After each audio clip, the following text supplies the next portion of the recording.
Welcome to First and Vaughan. I'm your NFL analyst, Jakob Vaughan. And up next, I have breaking news on Kansas City Chiefs wide receiver Tyreek Hill. This is First and Vaughan, this is First and Vaughan, this is First and Vaughan, you know. Early in March, police investigated 2 incidents of suspected child abuse at the home of Tyreek Hill. On March 14th, the cops were called to Hill's house and were previously called to the same address March 5th to investigate reports of child abuse or neglect. April 25th, the Chiefs announced that they had suspended Tyreek Hill from all team activities. New audio files surfaced capturing Tyreek Hill threatening his fiancée over an alleged child abuse incident involving their 3-year-old son. Tyreek Hill reportedly punched his son in his chest, and the 3-year-old suffered a broken arm. Hill's fiancée accused him of hurting their son in an audio recording, saying, "You opened his arms and you punched him in the chest." Ice tray, ice tray, ice tray. The audio tape surfaced one day after prosecutors announced they declined to press charges against Tyreek Hill because they could not definitely prove which parent abused the boy. April 26th, the DA reopened the child abuse case involving Chiefs wide receiver Tyreek Hill. Both head coach Andy Reid and general manager Brett Veach declined to comment on Hill's case and the potential next steps for his future in Kansas City. Tyreek Hill's 3-year-old son was removed from the custody of Hill and his fiancée. The ruling of temporary loss of custody came after an emergency hearing as part of a child in need care case.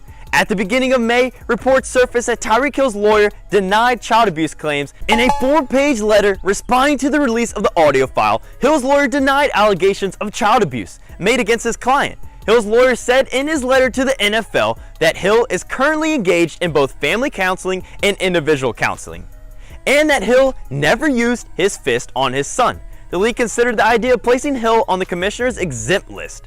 Hill was in the midst of contract negotiations to sign a record-breaking contract with the Chiefs. Tyreek was reportedly set to become the highest paid wide receiver in NFL history, surpassing OBJ, who signed a 5-year, $90 million contract in 2018. Payday, payday, payday. When Tyreek Hill was a student at Oklahoma State University, he pleaded guilty to domestic assault and battery in 2015, after his pregnant girlfriend said he choked her and punched her in the face and stomach in 2014. The domestic and battery charges from the incident were dismissed. Tyreek Hill was drafted by the Chiefs in the 5th round in 2016.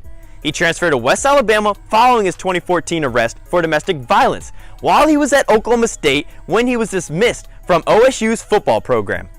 In this year's NFL draft, the Kansas City Chiefs traded up into the 2nd round to select Georgia wide receiver Mecole Hardman, a day after the Chiefs announced that Tyreek Hill was suspended indefinitely from all team activities. Hardman could very well end up being the replacement the team needs to make up for the absence of Tyreek Hill. Thank you for tuning in to First and Vaughan. Make sure to follow myself on Twitter at JVaughanSports for all the NFL news and updates. Make sure to subscribe below because this is First and Vaughan, you know. Ice tray, ice tray, ice tray. Payday, payday, payday. Hold up, I don't even got a sag. All my pants they tailored. Put on the loafers they gated. I smoke in the mist and I'm gone. Gotta go move away, get off my own. I had to get off my right foot, and then I tore my hammy. Then I brought back that gold. She left me when I was broke. Ice tray, ice tray, ice.